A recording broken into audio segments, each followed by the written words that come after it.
Als gebürtiger Tegernseer ist es mir ein Anliegen, am Glanz des Tegernseer Tals mitzupolieren.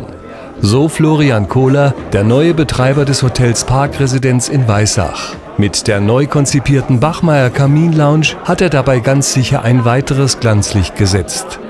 Es ist für uns ein aufregender Moment, weil wir euch sozusagen das neue Gesicht des Hauses hier heute präsentieren.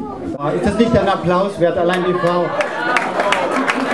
Ich muss einmal erklären, dieser Raum, da habe ich einige Verrücktheiten von mir und wer mich kennt, weiß, das ist eigentlich ganz ungewöhnlich, dass ich verrückt bin, aber in diesem Fall war ich es, Dankeschön. 3 Austern Fin de Clair Nummer 1. Eine Crème Brûlée. Also das ist alles, mehr gibt's nicht. So das letzte halbe Jahr war mir nicht ganz langweilig, muss ich zugeben. Ein schöner Abend in einer herrlichen Location. Den Gästen hat's gefallen.